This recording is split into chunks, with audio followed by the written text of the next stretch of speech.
Hello aspirants, कैसे हैं आप सब। वेलकम टू माय चैनल सरकारी नौकरी नोटिफिकेशंस। एस्पिरेंट्स, आपके लिए एक नई अपडेट है आज की, और वो ये है कि एस्पिरेंट्स इंडियन एयरफोर्स भारतीय वायुसेना में अग्निवीर वायु की जो नई रिक्रूटमेंट हैं, ठीक है। ये एडवर्टाइजमेंट नंबर 1/2025 है अग्निपथ स्कीम के तहत, ठीक है। ये नई रिक्रूटमेंट आई है, तो ये ऑफिशियल नोटिस है इस चीज़ का। इसमें हम देख लेते हैं कि कब से ये स्टार्ट होंगे, लास्ट डेट क्या है, क्या इसमें सिलेक्शन प्रोसीजर है, क्या इसमें एज क्राइटेरिया है, ठीक है, कितने नंबर ऑफ पोस्ट इसमें हैं। तो एक बार इसमें चेक कर लेते हैं। तो सबसे पहले जो ऑनलाइन रजिस्ट्रेशन स्टार्ट होने की बात है, तो ऑनलाइन रजिस्ट्रेशन जो स्टार्ट होंगे वो 17 जनवरी से होंगे। 17 जनवरी 2024 से इसकी ऑनलाइन रजिस्ट्रेशन स्टार्ट है। और लास्ट डेट की बात करते हैं तो वो 6 फरवरी 2024 से इसकी लास्ट डेट है, ठीक है। और इसके लिए जो ऑनलाइन एग्जाम होगा, ऑनलाइन एग्जाम की जो डेट है वो है 17 मार्च ऑनवर्ड्स, यानी कि 17 मार्च या फिर इसके बाद में आपको ऑनलाइन एग्जाम होगा, ठीक है। और इसका एडवर्टाइजमेंट नंबर है अग्निवीर वायु इंटेक 01/2025, ठीक है। ये इसका एडवर्टाइजमेंट नंबर है।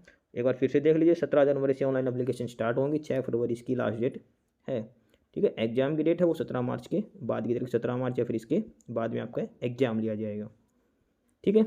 और इसके बाद इसमें जो सबसे पहली चीज़ लिख रखी है अग्निवीर है, जो है ये 4 साल के पीरियड के लिए आपको लिया जाएगा इसमें अग्निवीर स्कीम के तहत, ठीक है। इसमें अनमैरिड मेल और फीमेल अप्लाई कर सकते हैं। और जो सिलेक्शन टेस्ट होगा 17 मार्च 2024 के बाद इंडियन एयरफोर्स के द्वारा लिया जाएगा, ठीक है। और इसके लिए जो आपको फॉर्म ऑनलाइन अप्लाई करना है, तो ये इनकी साइट दे रखी है अग्निपथवायु.cdac.in, अग्निपथवायु.cdac.in। यहाँ पे जाके आपको ऑनलाइन अप्लाई करना है, जो भी कैंडिडेट्स अप्लाई करना चाहते हैं, ठीक है। और इसके लिए आपको वहाँ पे एडवर्टाइजमेंट नंबर मिलेगा अग्निवीर वायु इंटेक 01/20/2025 पे, ठीक है। ऑनलाइन रजिस्ट्रेशन सुबह 11 बजे स्टार्ट होंगे 17 जनवरी से, और रात को 11 बजे बंद हो जाएंगे 6 फरवरी को, ठीक है। ये स्टार्ट और लास्ट डेट दे रखी है। इसके बाद इसमें एलिजिबिलिटी क्राइटेरिया की बात करते हैं, तो सबसे पहले एज की बात करते हैं। तो डेट ऑफ बर्थ है वो 2 जनवरी 2004 से लेकर 2 जुलाई 2024, 2 जनवरी 2004 से शुरू है 2 जुलाई 2007 तक आप जो एज है इन दोनों के बीच में होनी चाहिए। 2 जनवरी वाले भी अप्लाई कर सकते हैं, 2 जुलाई वाले भी अप्लाई कर सकते हैं। जिनकी डेट ऑफ बर्थ 2 जनवरी 2004 या इसके बाद की हैं वो अप्लाई कर सकते हैं, और जिनकी 2 जुलाई 2007 या इससे पहले की हैं वो अप्लाई कर सकते हैं। ये एज लिमिट दे रखी है, ठीक है। और इसके बाद पर एज लिमिट दे रखी है 21 ईयर्स दे रखी है, ठीक है। ये इसमें सिलेक्शन प्रोसीजर दे रखा है। मतलब अगर कोई कैंडिडेट सिलेक्शन प्रोसीजर लंबा चलता है तो उसमें अगर आपकी मैक्सिमम एज 21 ईयर ही काउंट की जाएगी, ठीक है। मैरिटल स्टेटस दे रखा तो अनमैरिड मेल और फीमेल ही अप्लाई कर सकते हैं, मैरिड अलाउड नहीं है, ठीक है। अब इसमें बात करते हैं एजुकेशन क्वालिफिकेशन की। तो सबसे पहले साइंस सब्जेक्ट वाले आपके पास 12th में मैथ्स फिजिक्स और इंग्लिश सब्जेक्ट होना चाहिए किसी भी बोर्ड से, ठीक है। और उसमें मिनिमम 50% मार्क्स आपके होने चाहिए, और 50% मार्क्स ही आपके इंग्लिश में होने चाहिए। यानी कि फिजिक्स मैथ्स और इंग्लिश को मिला के 50% मार्क्स होने चाहिए, और इंग्लिश में अकेले में 50% मार्क्स होने चाहिए 12th क्लास में।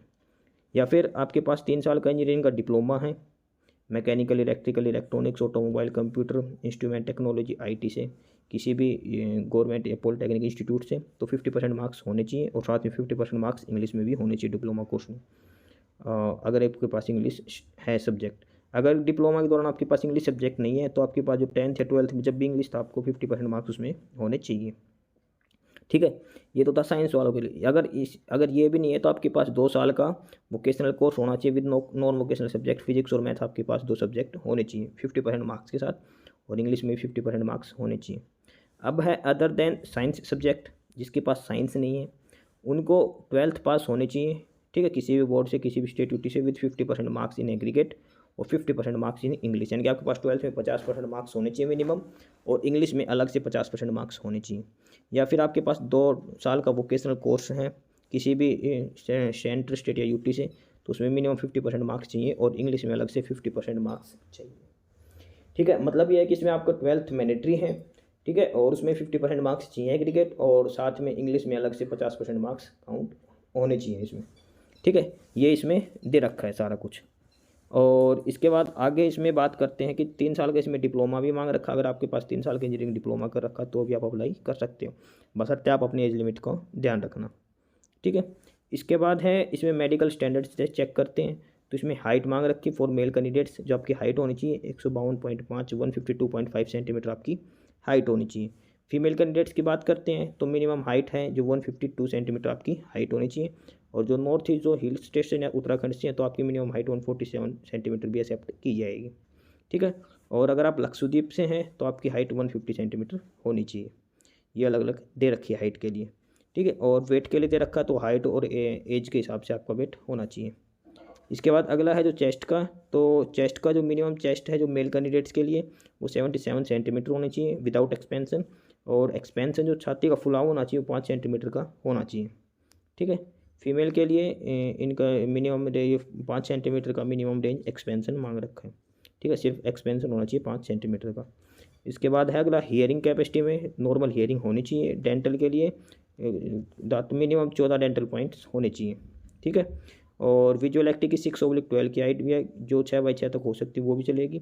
प्लस 2 पॉइंट का भी, प्लस माइनस 0.5 एसटीगम भी, ये सारी चीज़ अपने अलाउड है। जो मैक्सिमम लिमिट जो इफेक्टिव एरर है ये अलाउड है। ठीक है। ये मायोपिया है 1 डायोप्टर का, हाइपरमेट्रोपिया 2 डायोप्टर का प्लस का, इंक्लूडिंग प्लस माइनस 0.5 डायोप्टर एस्टिमेटिज्म। ठीक है। उसके बाद कॉर्निया, इसमें एक चीज़ लिख रखी है जो कॉर्नियल सर्जरी है वो एक्सेप्टेबल नहीं होगी, ये ज़रूर ध्यान रखना है। जनरल नॉर्मल हेल्थ होनी चाहिए। ठीक है। और फॉर फीमेल कैंडिडेट्स के लिए एक्सटर्नल जेनेटिकल या हार्निया और कुछ भी ऐसी स्ट्रेस यूनिवल नहीं होनी चाहिए। ठीक है। और ये तो थी इसमें मेडिकल वगैरह के लिए जो मिनिमम होनी चाहिए एलिजिबिलिटी। इसके बाद आगे इसमें बात करते हैं तो फीमेल कैंडिडेट्स के लिए, और ये प्रेगनेंसी में अगर कोई भी फीमेल प्रेग्नेंट पाई जाती तो डिस्क्वालीफाई कर दी जाएगी। ठीक है। क्योंकि इसमें ये अनमैरिड मेल और फीमेल के लिए अप्लाई करना है। ठीक है। और इसमें भी ये लिख रखा है consumption of narcotic drugs and psychotropic substance, अगर कुछ भी लेता है तो आपको रिजेक्ट कर दिया जाएगा। ठीक है। आपको परमानेंट बैन कर दिया जाएगा। इसके बाद बॉडी टैटू अलाउड नहीं है, जो परमानेंट बॉडी टैटू है वो अलाउड नहीं है। ठीक है। और इसमें लिख रखा है candidates with permanent body tattoos are to submit 2 post card size photograph उसके with detailed size and type of tattoo during the second phase of testing. अगर कुछ ऐसा है जो भाई मैंडेटरी है तो साइज़ वगैरह चेक करके आपको 2 पोस्ट कार्ड साइज फ़ोटोज़ की क्लिक खिंचवानी है, उसके बेसिस पे तय किया जाएगा एलिजिबल है या नहीं है। ठीक है। और सिख कैंडिडेट्स के लिए जो अपने सिख के लिए वो अपने दाढ़ी वगैरह रख सकते हैं, पगड़ी वगैरह रख सकते हैं। ठीक है। और इसके बाद अलग टर्म्स एंड कंडीशन दे रखे, तो अग्निवीर में आपको 4 साल के लिए सिलेक्शन किया जाएगा इंडियन एयरफोर्स में। ठीक है। और उसके बाद जो है उसमें से आपको 25% को उसमें आगे प्रमोट किया जाएगा। ठीक है। 25% of each specific batch will be involve in regular cadre of Indian air force. ठीक है। और इसके बाद अलग अलग ये दिखा रखा है, और ट्रेनिंग का लिख रखा है कि अग्निवीर वायु will be imparted military training based on Indian air force requirements. ठीक है। और इसके बाद लीव की बात करते हैं तो एनुअल लीव आपको 30 डेज पर ईयर मिलती है, साल में 30 दिन की छुट्टी मिलेगी। सिक लीव होगी वो मेडिकल अथॉरिटी के ऊपर डिपेंड करेगा आपकी सिक लीव लिखता है या नहीं लिखता। ठीक है। और इसके बाद इस एयरफोर्स में ज्वाइन करने के बाद आपको मेडिकल फैसिलिटी मिलेगी सर्विस हॉस्पिटल में, और CSD जो कैंटीन की प्रोविज़न है वो भी मिलेगा। ठीक है। पे अलाउंस और अदर बेनिफिट्स हैं तो आपको 30,000 रुपये पर मंथ मिलेगा, ईयरली इंक्रीमेंट होता रहेगा इसमें। ठीक है। इसके बाद आपको LTC वगैरह भी मिलेंगी। और इसमें जो सेवानिधि जो पैकेज के तहत जो आपको मिलता है, तो फर्स्ट ईयर जो आपकी सैलरी होगी पर मंथ 30,000 होगी। इन हैंड आपको 21,000 मिलेंगे। 9,000 रुपये आपका अग्निवीर कॉर्पस फंड में होगा। ठीक है। और गवर्नमेंट ऑफ इंडिया के द्वारा भी 9,000 रुपये जमा किए जाएंगे। सेकंड ईयर आपकी पर मंथ सैलरी 33,000 हो जाएगी। इंड आपकी 23,100 आएगी। 9900 रुपये आपके जमा हो जाएंगे। गवर्नमेंट भी 9900 रुपये जमा करती है। थर्ड ईयर आपकी सैलरी हो जाएगी 36,500। इन हैंड आपकी 25,550 आएगी। 10,950 आपके जमा हो जाएंगे। सेम गवर्नमेंट भी इतने ही जमा करती है। फोर्थ ईयर आपकी सैलरी 40,000 हो जाएगी। 28,000 आपकी इन हैंड सैलरी होगी। 12,000 आपको contribution to Agniveer corpus fund में चला जाएगा, और सेम इतने गवर्नमेंट में। तो टोटल आपके 4 साल के बाद आप 5 लाख आपके जमा हो जाएंगे, और 5,02,000 आप गवर्नमेंट की तरफ से। तो ओवरऑल जब आप रिटायर होंगे 4 साल के बाद, अगर आप 4 साल के बाद आगे प्रमोट नहीं करते हो परमानेंट में, तो आपको 4 साल के बाद 10,04,000 रुपये आपको दिए जाएंगे। ठीक है। ये है इसमें जो टर्मिनल बेनिफिट्स हैं जब लास्ट में आपकी 4 साल के बाद सर्विस कंप्लीट नहीं होती, क्योंकि 25% को ही आगे प्रमोट किया जाएगा, बाकी 75% को यहीं से टर्मिनेट कर दिया जाएगा। इसके अलावा आपको लाइफ इंश्योरेंस होता है आपको 48 लाख रुपए का।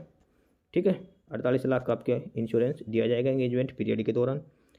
ठीक। और इसके बाद आपको सर्टिफिकेट भी मिलेगी, और इसमें आपको, लेकिन आपको एक्स सर्विस मैन का स्टेटस नहीं मिलेगा 4 साल के बाद। ठीक है, तो ये सारी डिटेल है इसमें। और इसके बाद इसमें सिलेक्शन प्रोसीजर की बात करते हैं। तो उसको सबसे पहले जो भी कैंडिडेट्स हैं तो उनको अपने मेल आईडी वगैरह से रजिस्टर करना है। उस पर ही आपका नोटिस आएगा ऑनलाइन एग्जाम वगैरह के लिए। ठीक है, और जो इनकी साइट है agnipatvayu.cdac.in पे जाके अपने एडमिट कार्ड वगैरह डाउनलोड करने हैं। ठीक है, तो सबसे पहले जो साइंस सब्जेक्ट हैं इसके लिए 60 मिनट का पेपर होगा। इसमें फिजिक्स, मैथ और इंग्लिश आएगा, जो 12th का सिलेबस वो आएगा। जिनके पास साइंस सब्जेक्ट नहीं है उनका ऑनलाइन टेस्ट 45 मिनट का होगा, इंग्लिश होगी और साथ में रीजनिंग और जनरल अवेयरनेस पूछी जाएगी। ठीक है, उसके बाद तीसरा है साइंस सब्जेक्ट और अदर साइंस सब्जेक्ट। इनके लिए 85% मार्क्स का एक और पेपर होगा। इसमें फिजिक्स, मैथ, इंग्लिश पूछे जाएंगे और साथ में रीजनिंग और जनरल अवेयरनेस पूछी जाएगी। ठीक है, मार्किंग सिस्टम की बात करें तो इसमें 1/4 इसमें नेगेटिव मार्किंग की जाएगी। ठीक है, एक क्वेश्चन के लिए 1 नंबर दिया जाएगा। ठीक है, ये इसमें सिलेक्शन प्रोसीजर है। और इसके बाद जो टायर 1 में जो स्कोर कार्ड होगा वो नॉर्मलाइज भी किया जाएगा अलग अलग पैटर्न के बेस पे, और मिनिमम कट ऑफ आपको लेनी पड़ेगी जो क्वालिफाई करने के लिए। ठीक है, इसके बाद लिखा रखा candidates are to qualify in each paper individual in science subject and other than science subject with normalise one, यानी कि प्रत्येक सब्जेक्ट के हिसाब से आपको हर सब्जेक्ट में भी मिनिमम क्वालिफाइंग मार्क्स लेने मैंडेटरी हैं।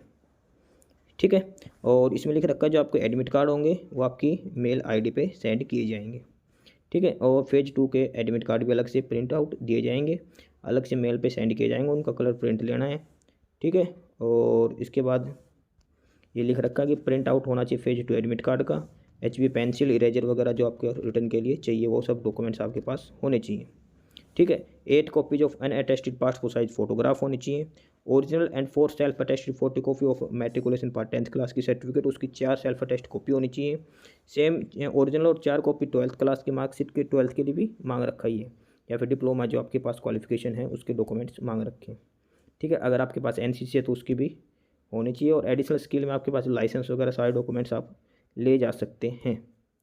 ठीक है, और इसके बाद आपको फिजिकल फिटनेस टेस्ट होगा। इसमें फिजिकल फिटनेस टेस्ट की बात करें इसमें 1600 मीटर की रेस होती है, और इसको आपको 7 मिनट मेल कैंडिडेट्स को टाइम दिया जाता है, फीमेल को 8 मिनट का टाइम दिया जाता है मैक्सिमम टाइम।